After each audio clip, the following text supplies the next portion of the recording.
नमस्कार विद्यार्थियों, श्रीमती मोहरी देवी तापड़िया कन्या महाविद्यालय जसवंतगढ़ के यूट्यूब चैनल पर एक बार पुनः आपका हार्दिक स्वागत और अभिनंदन है। मैं प्रवक्ता चंद्र प्रकाश गुर्जर। आज की क्लास हमारी BA तृतीय वर्ष के छात्रों हेतु इतिहास विषय की होगी। इतिहास विषय के दौरान अगर बात की जाए तो निरंतर जो हम विश्व इतिहास का अध्ययन कर रहे हैं, विश्व इतिहास के तहत जो पूर्वी समस्या अपने चैप्टर चल रहा है, पूर्वी समस्या के तहत 3 महत्वपूर्ण घटनाएं होती है। एक क्रीमिया का युद्ध होता है, एक बाल्कन का युद्ध होता है और बर्लिन व्यवस्था।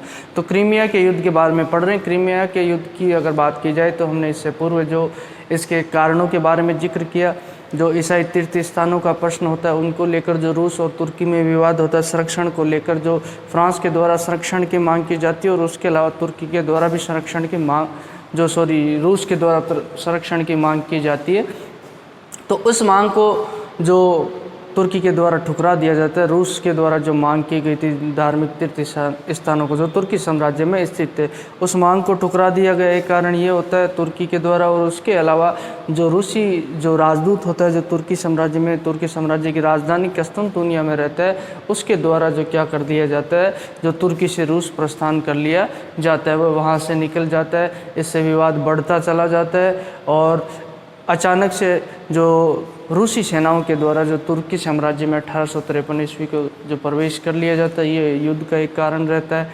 और उसके अलावा जो वियना नोट असफल हो जाता है, जो ऑस्ट्रिया के द्वारा इस युद्ध को रोकने के लिए प्रयास किया जाता है। वो सम्मेलन बुलाया जाता है यूरोपीय महाशक्तियों का अगर बात की जाए, जिसके तहत प्रशा है, फ्रांस है, इंग्लैंड है, तो ऑस्ट्रिया के नेतृत्व में वो भी असफल हो। उसके पश्चात जो क्रीमिया का युद्ध होता है, तो यूरोपीय महाशक्तियों के द्वारा भी जो रोकने का प्रयास किया गया युद्ध को, लेकिन वह नाकाम होती है। और उसके अलावा बात की जाए तो कुछ यूरोपीय महाशक्तियाँ ये चाहती थी, जो हमने पढ़ा था यूरोपीय महाशक्तियों के स्वार्थ के तहत, कि जो रूस है, रूस का हस्तक्षेप जो तुर्की साम्राज्य में नहीं होना चाहिए और उसके प्रभुत्व को समाप्त करने का प्रयास इनके द्वारा किया जाता है।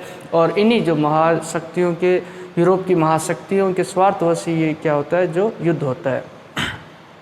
अब क्रीमिया का युद्ध बात करते हैं। क्रीमिया का युद्ध सबसे पहले हमें कि क्रीमिया का युद्ध होता किस किस के मध्य अगर बात की जाए युद्ध की, तो ये तुर्की और रूस के मध्य होता है। और तुर्की की तरफ से जो बात की जाए युद्ध, और इंग्लैंड और फ्रांस के द्वारा भी मदद तुर्की की जाती है। ठीक है, तो इस युद्ध में परिणाम ये रहता है कि रूस पराजित होता है। लेकिन इस युद्ध की बात की जाए तो युद्ध 3 चरणों में होता है। एक तो प्रथम चरण होता है, एक द्वितीय चरण होता है, एक अंतिम चरण। 3 चरणों में युद्ध की समाप्ति होती है। युद्ध के कारणों के बारे में हमने जिक्र कर लिया, किस तरीके से जो युद्ध की शुरुआत होती है और इसके पीछे कौन कौन से कारण उत्तरदायी होते हैं। अब 3 चरणों में तो आज हम जो पहले चरण फर्स्ट फेज की बात करेंगे, सेकंड फेज और थर्ड फेज, यानी 3 चरणों में युद्ध समाप्त होता है। तो पहले चरण की बात करेंगे, तो जिसके तहत हमने बात की थी कि रूस के द्वारा तुर्की साम्राज्य में प्रवेश करते हुए जो तुर्की साम्राज्य के 2 प्रांत होते हैं, उन प्रांतों पे क्या कर लिया जाता है, अधिकार कर लिया जाता है। अब ये प्रांत कौन कौन से होते हैं, मोल्दाविया व वॉलेशिया। तो तात्कालिक कारण यही रहता है कि रूस के जार के द्वारा अपनी सेना भेजकर जो तुर्की साम्राज्य के 2 प्रांत होते हैं, डेन्यूब नदी क्षेत्र के प्रांत होते हैं, डेन्यूब प्रांत जो डेन्यूब प्रदेश है नदी का, वहाँ के प्रांत होते हैं। इन प्रांतों पे अधिकार कर लिया जाता है, किसके द्वारा, रूस के द्वारा। तो उसी दौरान जो तुर्की के द्वारा चुनौती दी जाती है, किसको, तुर्की के द्वारा रूस को अल्टीमेटम दिया जाता है कुछ समय का कि बोले इस प्रांत से आप अपनी सेना हटा लीजिए। लेकिन इस जो चेतावनी पर किसी तरह का ध्यान नहीं दिया जाता है, किसके द्वारा, रूस के द्वारा। 5 अक्टूबर को जो चेतावनी दी जाती है 1853 ईस्वी को, जो किसके द्वारा, तुर्की के द्वारा, तुर्की के सुल्तान के द्वारा चेतावनी रूस को दी जाती है कि इन क्षेत्रों से अपनी सेनाएं हटा ली जाए। लेकिन यहाँ जो रूस के द्वारा चेतावनी पर बिल्कुल ध्यान नहीं दिया जाता है। तो इस कारण से 23 अक्टूबर 1853 ईस्वी को बात की जाए, तुर्की के द्वारा जो रूस के विरुद्ध युद्ध की घोषणा कर दी जाती है। तुर्की को ये भी विश्वास था कि इंग्लैंड और फ्रांस से उसे क्या मिलेगी, सहायता मिलेगी। और ये सहायता उसको मिलती है, क्योंकि हम देखते हैं कि इंग्लैंड और फ्रांस क्या चाहते थे कि इस क्षेत्र में रूस का प्रभुत्व ज़्यादा ना बढ़े। जो तुर्की साम्राज्य के विघटन के दौरान, पतन के दौरान, जो उन प्रांतों में जो अपने प्रभाव को बढ़ाने का प्रयास हर महाशक्ति के द्वारा किया जाता है, जिसमें रूस भी प्रयास कर रहा था, उसके अलावा इंग्लैंड और फ्रांस भी कर रहे। तो इंग्लैंड और फ्रांस रूस के प्रभाव को रोकना चाहते थे। ठीक है, तो इसी कारण उनके द्वारा जो तुर्की को क्या की जाती है, सहायता इस युद्ध में की जाती है। और इसी दौरान जो 30 अक्टूबर 1853 को शिनोई का हत्याकांड होता है, शिनोई नामक जो खाड़ी होती है उसमें जो क्या होता है, तुर्की का जहाजी बेड़ा होता है, उस जहाजी बेड़े को जो किसके द्वारा, रूस की सेना के द्वारा, रूस के जहाजी बेड़े के द्वारा क्या कर दिया जाता है, नष्ट कर दिया जाता है। इसे ही क्या कहा जाता है, शिनोई का हत्याकांड कहा जाता है। 30 अक्टूबर 1853 ईस्वी की बात है, दोनों सेनाएं आमने सामने हो जाती। अभी तक युद्ध में जो इंग्लैंड और फ्रांस के द्वारा जो प्रवेश नहीं किया गया, शिनोई की खाड़ी में जो तुर्की का जो जहाजी बेड़ा खड़ा रहता है, उस जहाजी बेड़े को रूस की सेना के द्वारा, जहाजी बेड़े के द्वारा नष्ट कर दिया जाता है। इसे ही शिनोई का हत्याकांड कहा जाता है। अब जैसे ही ये बात रूस जो इंग्लैंड और फ्रांस को पता चलती है, ये व्यथित हो जाते हैं और उनको लगता है कि कोई परिस्थितियां बदल सकती है, तो उसी दौरान जल्दी से जल्दी बोले रूस को रोकना ज़रूरी है। तो इसी दौरान इनके द्वारा जो इंग्लैंड और फ्रांस के द्वारा क्या किया जाता है, अपना जहाजी बेड़ा भेज दिया जाता है। किसकी सहायता हेतु, जो काला सागर में एक बार इनके द्वारा जो काला सागर में अपना जहाजी बेड़ा उतार दिया, जंगी जहाज उतार दिए जाते हैं, ठीक है। और फिर उसके बाद अभी तक युद्ध की घोषणा इनके द्वारा नहीं की गई इंग्लैंड और फ्रांस के द्वारा। ये जहाजी बेड़ा है जो रूस के प्रभाव को रोकने के लिए, रूस को धमकाने के लिए इनके द्वारा भेजा जाता है काला सागर में। और 30 अप्रैल तक इनके द्वारा कहा जाता है कि 30 अप्रैल तक क्या करोगे तुम, रूस को चेतावनी, अल्टीमेटम दिया जाता है कि जो प्रांत है, 2 प्रांत है, मोल्दाविया और वोलेशिया, इन प्रांतों को खाली कर दो जो तुर्की साम्राज्य के भाग है।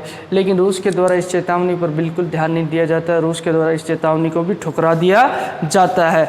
तो जब इनके द्वारा, रूस के द्वारा अब इंग्लैंड और फ्रांस की चेतावनी को ठुकरा दिया जाता है, तो इसमें इंग्लैंड और फ्रांस भी इस युद्ध में शामिल हो जाते हैं और तुर्की की तरफ से इनके द्वारा जो रूस के विरुद्ध युद्ध की घोषणा कर दी जाती है। तो 28 मार्च 1854 को ही इंग्लैंड और फ्रांस के द्वारा तुर्की के विरुद्ध युद्ध की घोषणा, रूस के विरुद्ध क्या कर दी जाती है, युद्ध की घोषणा कर दी जाती है। किसके द्वारा कर दी जाती है, इंग्लैंड और फ्रांस के द्वारा, क्योंकि इनके द्वारा अल्टीमेटम दिया गया था कि 30 अप्रैल तक खाली कर दो, लेकिन शुरू में ही अल्टीमेटम को इनके द्वारा, रूस के द्वारा खारिज कर दिया। इस कारण 28 मार्च 1854 को इस युद्ध में शामिल हो जाते हैं। कौन, इंग्लैंड और फ्रांस। मूल रूप से इस युद्ध की शुरुआत इनके शामिल होने से ही मानी जाती है, इंग्लैंड और फ्रांस के, और इसे 1854 ईस्वी माना जाता है। 1854 ईस्वी में ये युद्ध होता है। 3 चरणों में यह युद्ध क्या होता है, कंप्लीट होता है। तो पहले चरण की हम बात कर रहे हैं, प्रथम चरण को हम पढ़ रहे हैं, इसके पश्चात द्वितीय चरण को पढ़ेंगे, उसके पश्चात अंतिम चरण को पढ़ेंगे। अब जो इंग्लैंड और फ्रांस भी किसके समर्थन में आ जाते हैं, तुर्की के समर्थन में आ जाते हैं। और सिलिस्ट्रिया नामक प्रांत होता है, इस प्रांत में जो तुर्की के द्वारा रूस की सेनाओं का सामना किया जा रहा था डटकर, और बड़ी जो कष्टप्रद स्थिति थी, इसी दौरान जो इंग्लैंड और फ्रांस के द्वारा जो सिलिस्ट्रिया प्रांत में जो तुर्की की सहायता है तो अपनी सेना भेज दी जाती है, और यहाँ रूस के साथ जो ज़बरदस्त जो टक्कर इनके द्वारा ली जाती है, ठीक है। तो उसी दौरान ऑस्ट्रिया द्वारा भी जो चुनौती दे दी जाती है, किसको, रूस को चुनौती दे दी जाती है, क्योंकि रूस और ऑस्ट्रिया की जो सीमाएं लगती थी, उन सीमाओं से रूस के द्वारा क्या कहा, जो ऑस्ट्रिया के द्वारा चुनौती देते हुए कहा गया कि इन क्षेत्रों से अपनी सीमाएं, जो सेनाएं हटा ली जाए। ये चुनौती किसके द्वारा, ऑस्ट्रिया के द्वारा दे दी जाती है, और ऑस्ट्रिया के द्वारा अपनी सेना जो तैनात कर दी जाती है रूस की सीमाओं में, अगर परिस्थितियाँ बिगड़े तो वह रूस पे पीछे से आक्रमण कर सके। तो ऑस्ट्रिया के द्वारा भी चुनौती, तो ऐसी परिस्थितियां और ऐसा दबाव बनाया जाता है किसके ऊपर, रूस के ऊपर। यहाँ यूरोपीय महाशक्ति में ऑस्ट्रिया भी दबाव बनाने में लगी है, इंग्लैंड भी लगी है, और जो फ्रांस भी दबाव बनाने में लगी है। तो इससे इनका जो क्या है, और ये दबाव बनाने में जो बात की जाए सफल भी हो जाते हैं, और मजबूरन जो उसके पश्चात क्या, डेन्यूब प्रदेश से जो दोनों प्रांत है, मोल्दाविया और वेलेशिया से रूस को मजबूरन जो अपनी सेना हटानी पड़ती है, ठीक है। और ऑस्ट्रिया के द्वारा तुर्की से बातचीत करके उन प्रांतों में क्या कर दी जाती है, ऑस्ट्रिया की सेना को कुछ समय के लिए नियुक्त कर दिया जाता है। ऑस्ट्रिया की यही नीति, कहते हैं कि ऑस्ट्रिया की जो पॉलिसी शत्रुतापूर्ण तटस्थ भी था, युद्ध में भाग नहीं लिया उसने अगर बात की जाए, लेकिन पीछे से चुनौती भी दे रहा था किसको, रूस को अपनी सीमाओं में सेना तैनात करने के पश्चात उसके द्वारा चुनौती दे दी गई थी। तो उसी दौरान रूस पे दबाव बनता है, और दबाव बनाने में ये सफल हो जाते हैं इंग्लैंड और फ्रांस, और मजबूरन जो इस डेन्यूब प्रदेश से जो रूस को अपनी सेनाओं को पीछे हटाना पड़ता है, और मोल्दाविया और वोलेशिया प्रांत को एक बार क्या कर दे, खाली रूस के द्वारा कर दिया जाता है। और ऑस्ट्रिया की ये जो तटस्थता की नीति है, इसी के कारण जो क्या होता है, रूस की पराजय होती है कहा जाता है, ठीक है। अब मित्र राष्ट्रों के द्वारा जो क्या किया जाता है, 4 प्रस्ताव इसके समक्ष पेश किए जाते हैं रूस मित्र राष्ट्रों में कौन आएगा? फ्रांस आ गया, इंग्लैंड आ गया, प्रशिया आ गया, ऑस्ट्रिया आ गया। इन चारों के द्वारा अगर बात की जाए तो रूस के समक्ष एक प्रस्ताव रखा जाता है। पहला तो उसका संरक्षण समाप्त कर दिया जाता है कि मोल्दाविया और वलेशिया जो प्रांत है, तुर्की साम्राज्य के प्रांत है, उन प्रांतों से रूस का संरक्षण समाप्त कर दिया जाता है। अब दूसरी शर्त इनके द्वारा क्या रखी जाती है? दूसरा प्रस्ताव में ये इनके द्वारा क्या कहा जाता है कि जो डेन्यूब नदी में जो ये है, डेन्यूब नदी का जो प्रदेश है, इसमें यूरोप के सभी राज्यों के समान रूप से व्यापार करने की छूट देनी होगी। ठीक है, एक तो पहले तो प्रांत खाली करवाए जाते हैं, वहाँ से संरक्षण समाप्त कर दिया रूस का, और डेन्यूब नदी के जो प्रदेश हैं उन प्रदेशों में सभी यूरोपीय राज्यों को व्यापार करने का अधिकार देने का प्रस्ताव रखा जाता है। और उसके अलावा तुर्की में, जो तुर्की राज्य में जो धार्मिक स्थानों को लेकर और ईसाई जाति के लोगों के संरक्षण को लेकर जो विवाद उत्पन्न हुआ था, उसी के तहत इनके द्वारा जो तुर्की साम्राज्य में रहने वाले यूनानी ईसाई है उनसे जो रूस का संरक्षण समाप्त कर दिया जाता है। ठीक है, समाप्त करने की बात कही जाती है। जो यूनानी जनता तुर्की में रह रही है, उसके अलावा तुर्की को यूरोपीय राज्य मंडल में शामिल करने के लिए कहा जाता है। ये 4 प्रस्ताव उनके द्वारा रखे जाते हैं और इस तरीके से प्रथम चरण क्या होता है? पूर्ण होता है।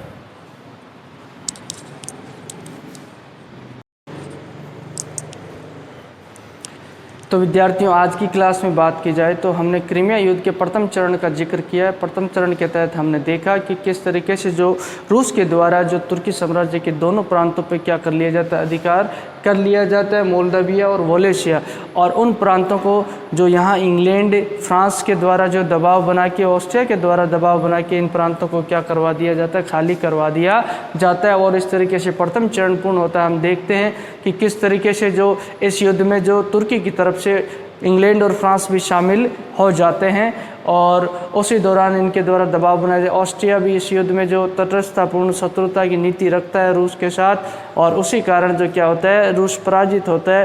तो इस तरीके से एक बार यूरोपीय महाशक्तियों के द्वारा जो प्रथम चरण में रूस पे दबाव बनाकर ये दोनों प्रांत छुड़वा दिए जाते हैं, वहाँ से संरक्षण समाप्त कर दिया जाता है और 4 प्रस्ताव उनके द्वारा मित्र राष्ट्रों के द्वारा रखे जाते हैं, जिसमें रूस, जो बात की जाए फ्रांस है, इंग्लैंड है, ऑस्ट्रिया है, प्रशिया है, तो इनके द्वारा जो दबाव बनाया जाता है किसके ऊपर?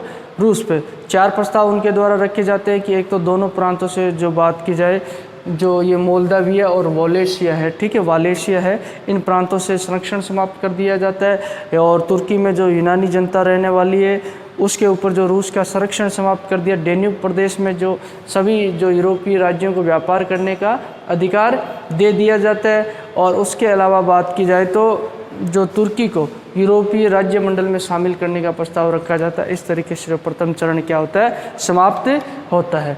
तो बोलिए, यहाँ तक आपको कोई चीज़ समझ में नहीं आई हो, किसी तरह की समस्या हो, शंका हो, तो आप निसंकोच पूछ सकते हो। आपके पास जो शैक्षणिक व्हाट्सएप ग्रुप प्लेटफॉर्म अवेलेबल है, उसके माध्यम से भी आप अपनी बात मुझ तक पहुंचा सकते हो।